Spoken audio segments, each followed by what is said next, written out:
Hello. Janak ji का बड़ा ही सुंदर कारुणिक विलाप प्रारंभ है।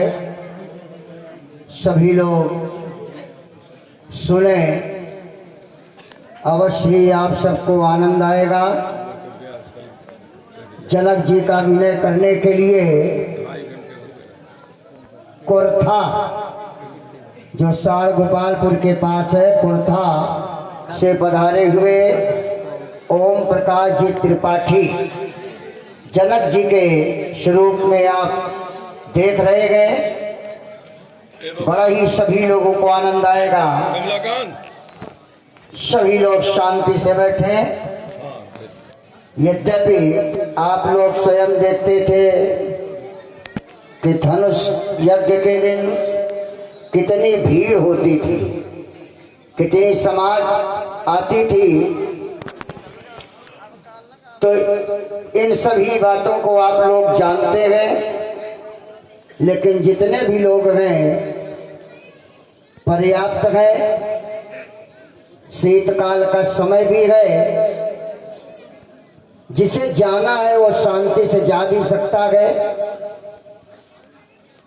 नहीं तो जब तक धनुष न टूटे, लक्ष्मण परशुराम जी का संवाद समाप्त न हो जाए, तब तक आज के दिन किसी को नहीं जाना चाहिए। लेकिन जैसी आपकी मर्जी हो, सुने आप जनक जी का सुंदर कारुणिक विलाप। शिव धनुष यज्ञ सम्मेलन में उपस्थित नृपालों, शताब्दियां बीत गई, युग बीत गए, लेकिन मनुष्य ने कभी अपनी हार स्वीकार नहीं की। यह मनुष्य का स्वभाव होता है। मनुष्य जब पैदा हुआ, दृष्टि आगे की ओर गई, पहाड़ दिखाई पड़े, पहाड़ों को काट करके छांट करके खेत बना डाला। दृष्टि जब और आगे गई, समुद्र दिखाई पड़ा। समुद्र को अंजल में भर करके 3 सांसों में पान कर लिया। बड़ी उपलब्धि हासिल की है इन मनुष्यों ने। लेकिन इन उपलब्धि के विपरीत जब मैं देखता हूं कि क्या ये वही मानव हैं जिन्होंने बड़ी बड़ी उपलब्धियां हासिल की हैं, बड़े बड़े वीरता के कार्य किए हैं, आज यह मानो तो श्रीयत हो गए, अपने हृदय में हार मान करके बैठ गए। और वो कैसे? ये श्रीहत भये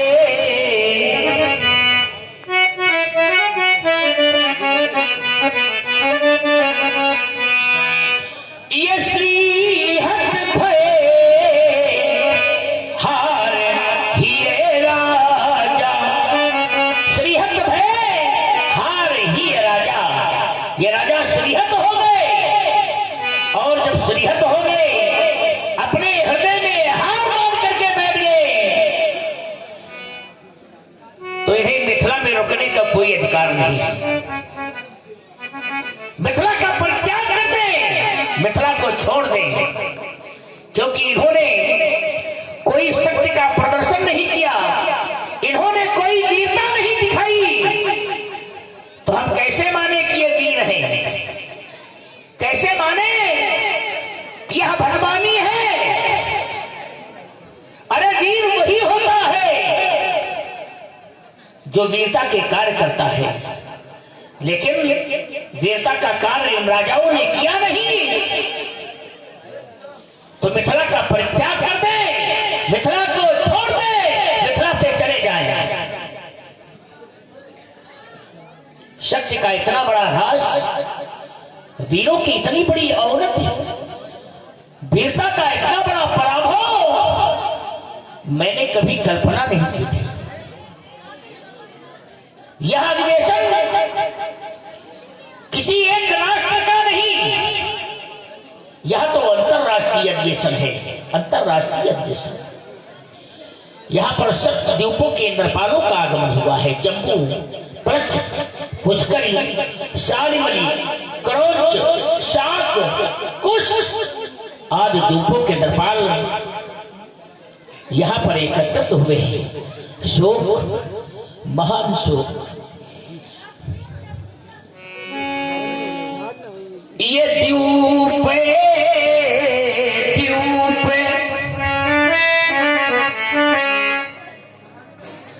के भूपति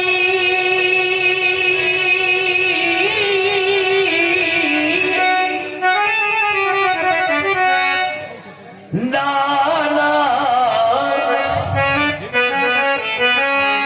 आए सुने हम जो बने ठाना। द्वीप द्वीप के नरपाल मेरे प्रण को सुन करके यहाँ पर उपस्थित हुए हैं, यहाँ पर पधारे हैं। यहाँ पर तो देवता, दानव सभी मानव वेश में पधारे हैं।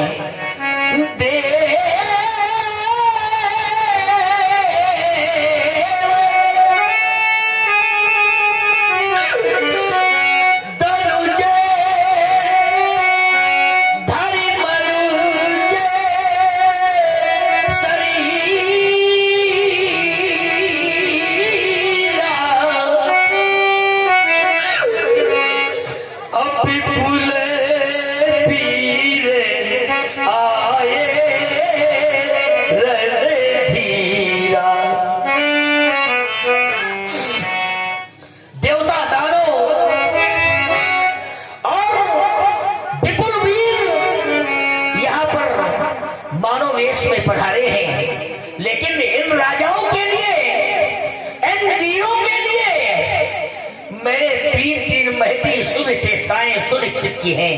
और वह विशेषताएं कौन सी हैं मैं आप लोगों को बता देना चाहता हूं। वह विशेषताएं कौन सी है? कुंवरी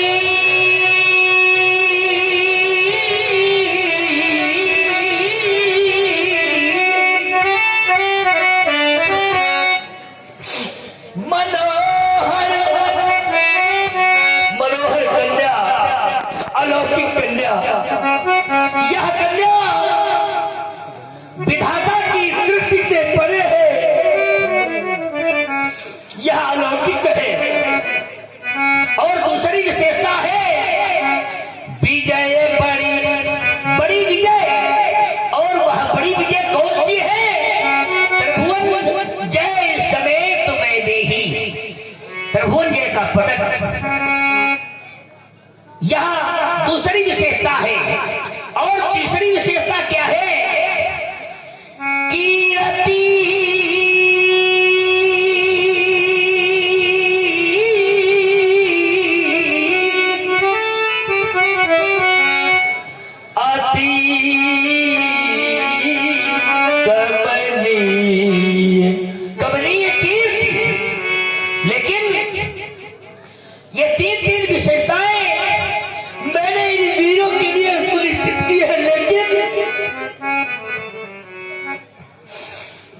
भरी भूमि मिले सके उछल।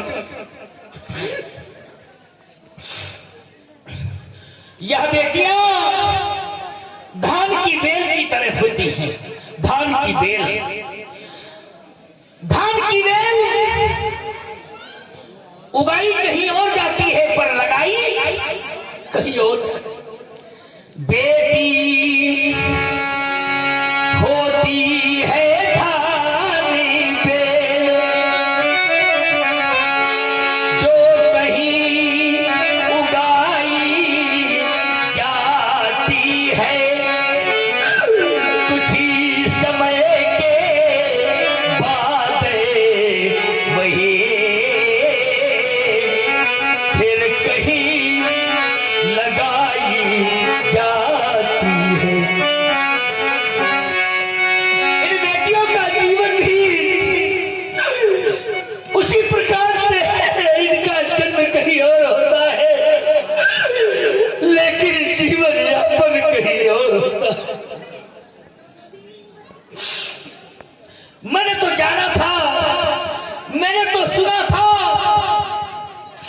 यह वसुधा वीरों की खान है। इसे वीर हो गया वसुधा के नाम से लोग जानते हैं। लेकिन आज इस वसुधा में कोई वीर नहीं है जो मेरे प्रण की पूर्ति कर दे। कोई वीर नहीं है, नहीं है आज धरा में वीर। नहीं है आज धरा में वीर। ये रो रही बेटियां की अधीर। ये बह रहा इन नैनों में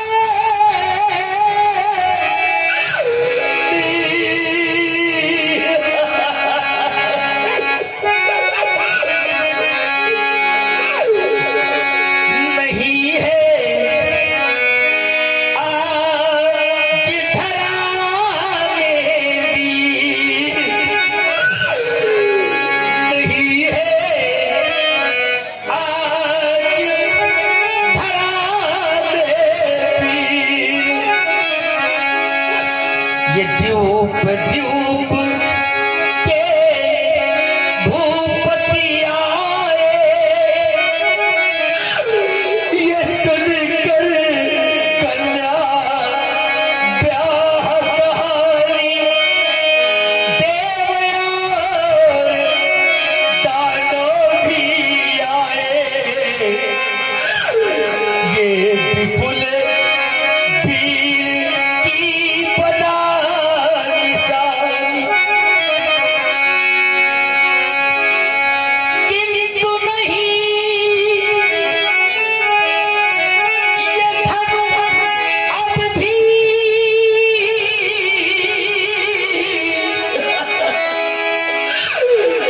टूटा मुझसे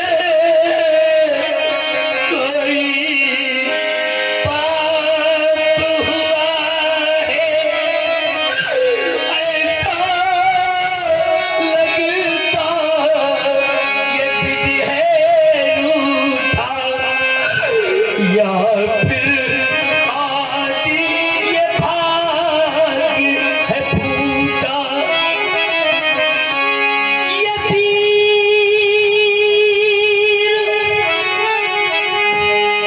पशुनी वसुंधरा। बहुत सौरभ एवं इंद्रजीत को बहुत बहुत धन्यवाद। ये बेटियां दुनिया की दुआएं होंगी। ये बेटियां दुनिया की दुआएं होंगी। ये बेटियां वेद की पावन ऋचाएं।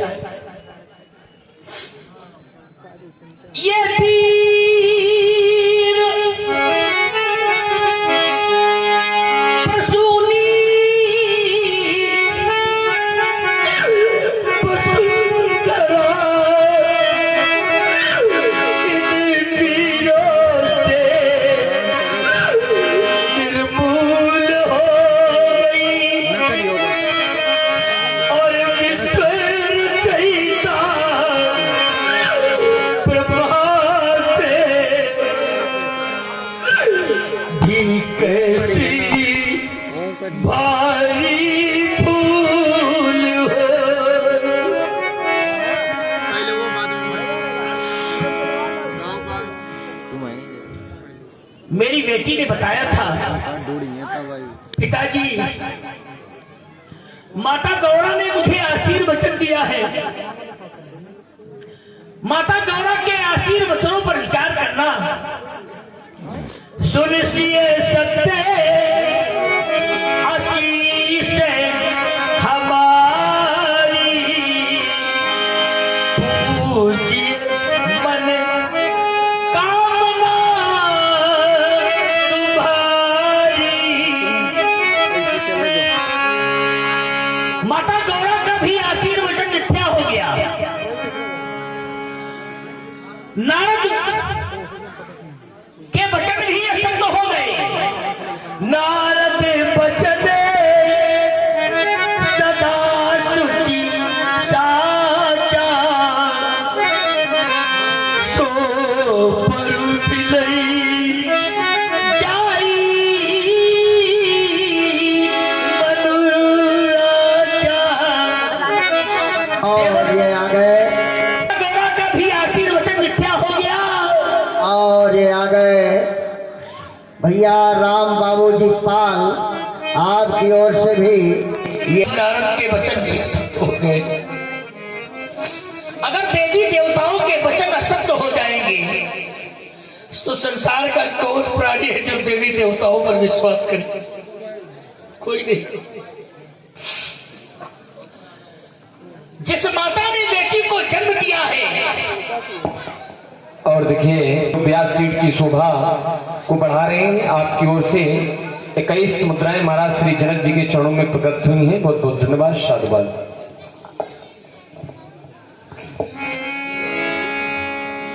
जिस माता ने बेटी को जन्म दिया है,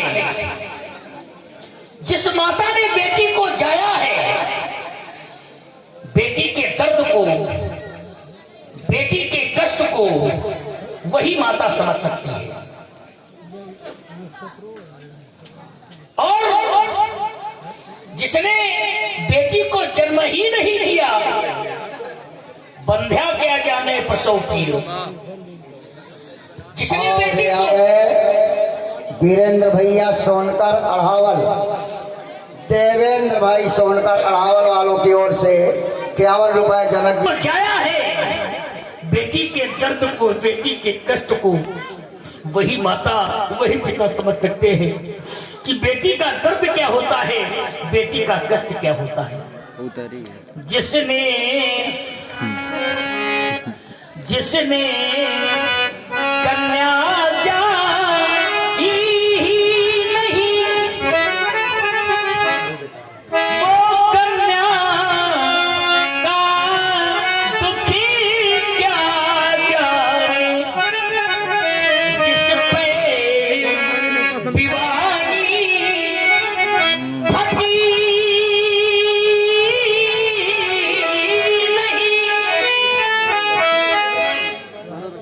वो पीर पराई क्या जाने। वाह, जिनके पांच माई फटे नहीं। अश्रु प्रपात हो रहे होंगे, आंसू होंगे, वो माता जरूर बेटी वाली होगी, जरूर बेटी वाली। जिन आंखों में आंसू होंगे, वो माँ बेटी वाली होगी। जो माता यहाँ रो रही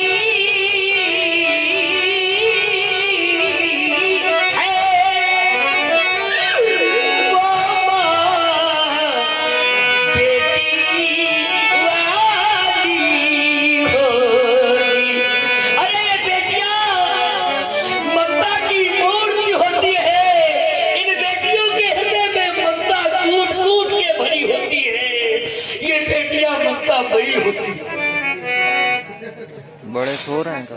जब कोई गरीब पिता अपनी बेटी का पाणी ग्रहण संस्कार करने जाता है, ये बेटियां कभी नहीं पूछती पिताजी आप मुझे कहां भेज रहे हैं, माता जी आपने मुझे जन्म दिया है, पाल पोष करके बड़ा किया है, आज मुझे आप अपने से अलग कर रही हैं, आप मुझे कहां भेज रहे हैं। बेटी ममता की मूर्ति बनी, जहां कहो चल देती है, और जिसके संग तुमने गाथे पाथी तो स्वीकार तुरंत कर लेती।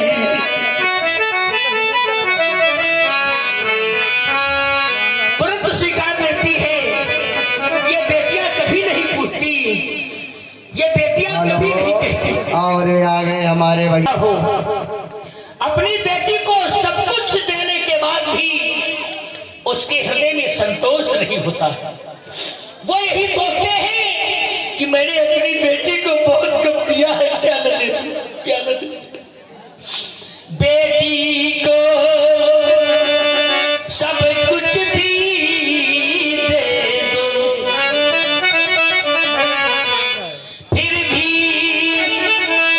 संतोष नहीं होता।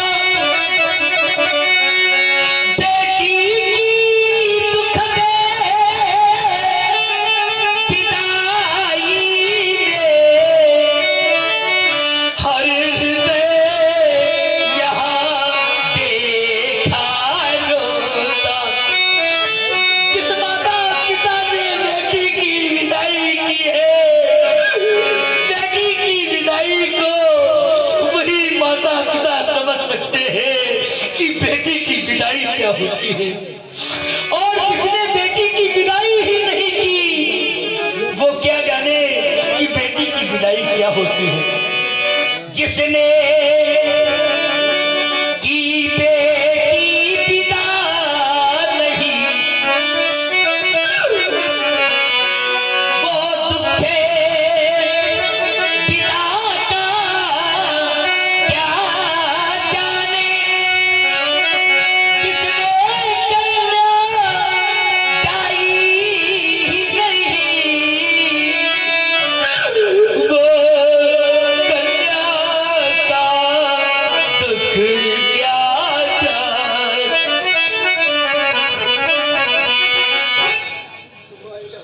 इन बेटियों के ऊपर बड़ा अत्याचार हो रहा है। बेटी वालों, आपसे हमारी प्रार्थना है, जिसके बेटियां हैं उनसे मैं कह रहा हूं, इन बेटियों पर कोई अत्याचार न होने पावे, इन बेटियों को कोई सताने न पावे, इन बेटियों को कोई मारने न पावे, इन बेटियों को कोई जलाने न पावे।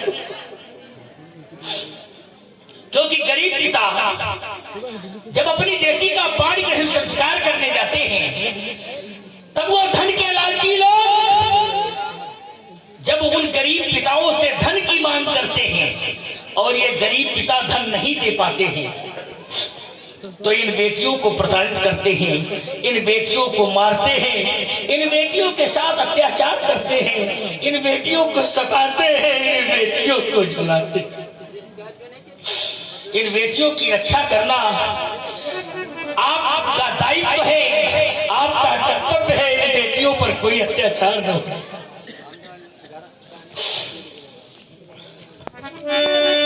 धन अभाव में यही बेटियां जब दूसरे घरों में जाती है,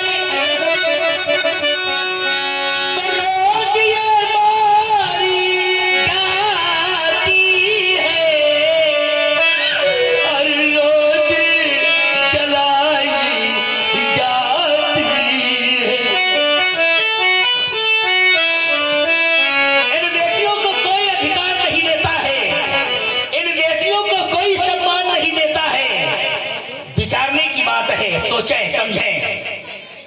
लोग बेटों को अधिकार देते हैं, बेटों को सम्मान देते हैं।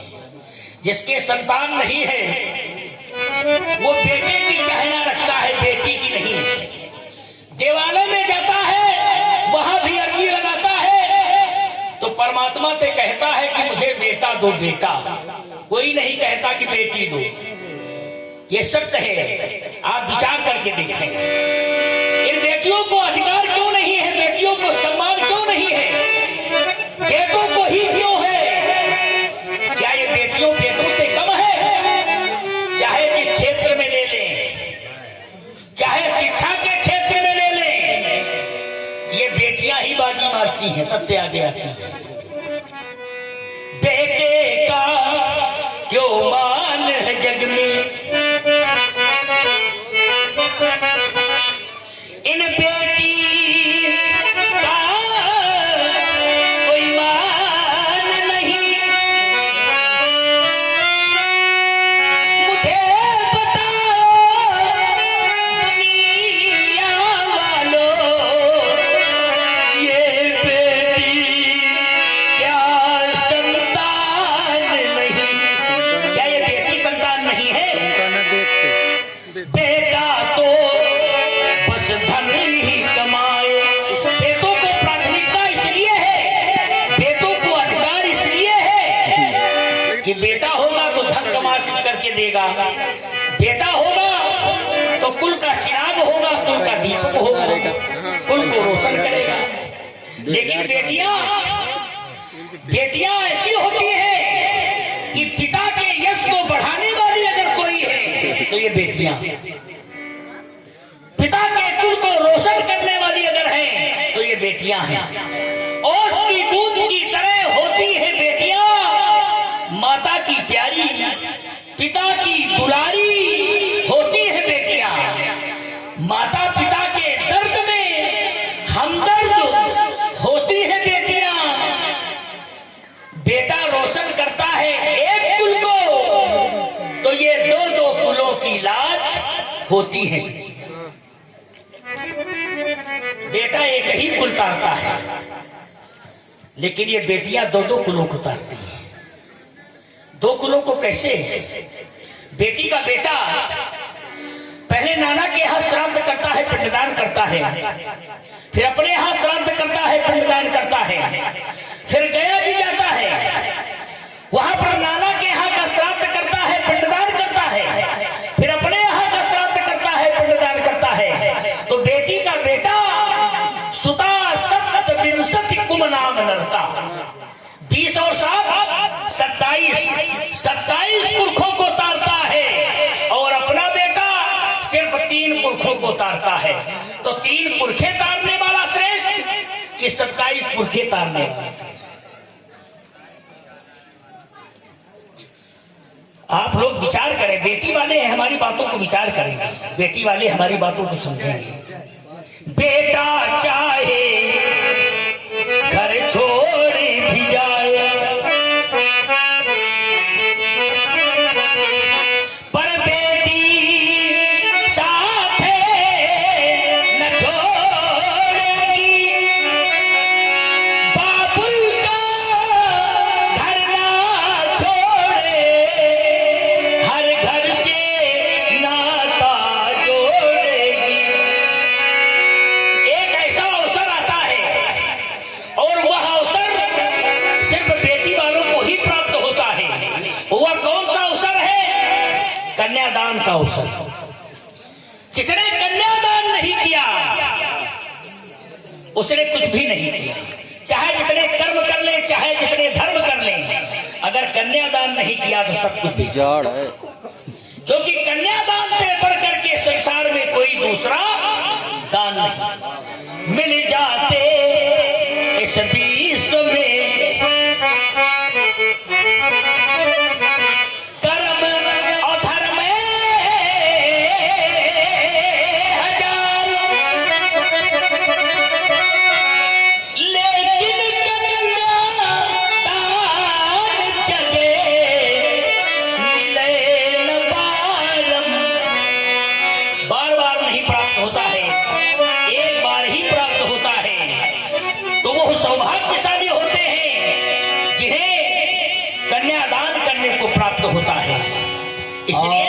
गए हमारे 56 सदी।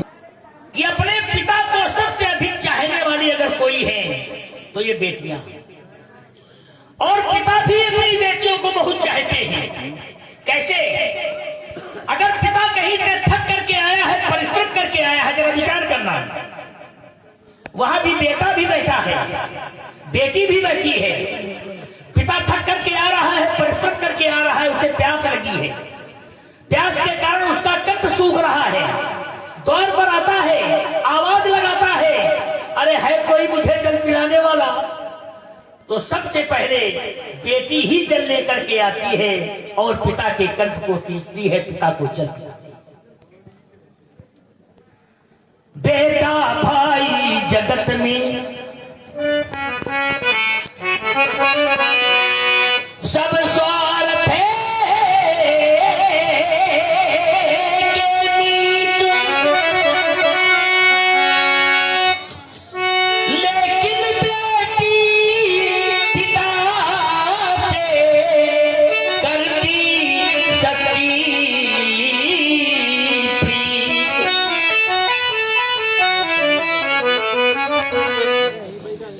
किसी के यहां बेटी का जन्म होता है तो लोग कहते हैं, अगल बगल के लोग कहते हैं, क्या कहते हैं? भैया लक्ष्मी आई है, लक्ष्मी। और अगर बेटे का जन्म होता है तो क्या किसी के मुख से आपने सुना है कि नारायण आए हैं? लक्ष्मी के लिए सुना होगा। ये बेटियां लक्ष्मी का रूप है, देवी का रूप है। जिस दिन ये बेटी नहीं होगी, ये व्यवहार नहीं होगा, ये संसार नहीं होगा, ये सृष्टि का सार नहीं होगा, अगर ये बेटी नहीं होगी। बेटी न होती तो न व्यवहार होता,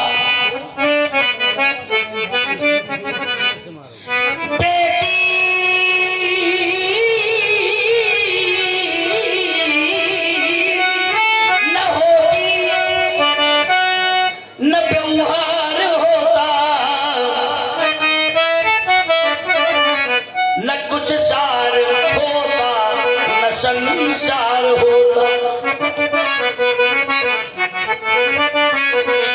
मिलते जगत के ये झूठे सब नाते,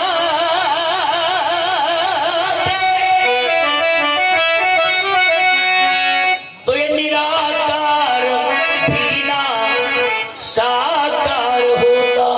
ये कन्या न होती न व्यवहार होता, न कुछ सार होता, न संसार होता। बेटों की प्राथमिकता देने वाले हम तो यही कहेंगे, बेटी और बेटा में कोई अंतर नहीं है। बेटी बेटा एक समान है, एक बराबर है। बेटी और बेटा में कोई अंतर नहीं है, और अंतर समझना भी नहीं, क्योंकि जिस बेटे की खुशी में, जिस बेटे के जन्म में आप उत्सव मनाते हैं, आप शहनाइयां बजवाते हैं, आप बाजे बजवाते हैं, कोई बेटी की खुशी में, बेटी के जन्म में खुशियां नहीं मनाता है, उत्सव नहीं मनाता है, बाजे नहीं बजवाता है। लेकिन बेटे का जन्म हो जाए तो लोग उत्सव मनाते हैं, खुशियां मनाते हैं, बाजे बजवाते हैं। जय जय। और वही बेटा जब बड़ा हो जाता है तो कुछ ऐसे बेटे हैं कि माता पिता के बाजा बजाते हैं और बज रहे। इसलिए बेटा बेटी एक बराबर, बड़ा न कोई छोटा है, अब फर्क जो समझे इन दोनों में, वो नियत का खोटा है, ऐसी नियत वालों का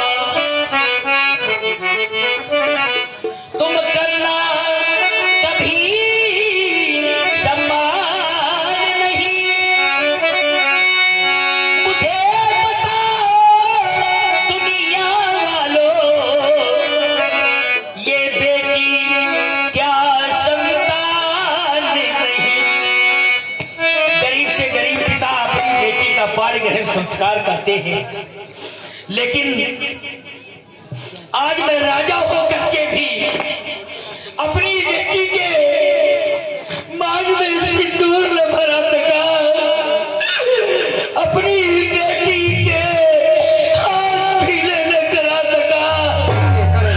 अरे धिक्कार है मुझे राजा होने पर, धिक्कार है।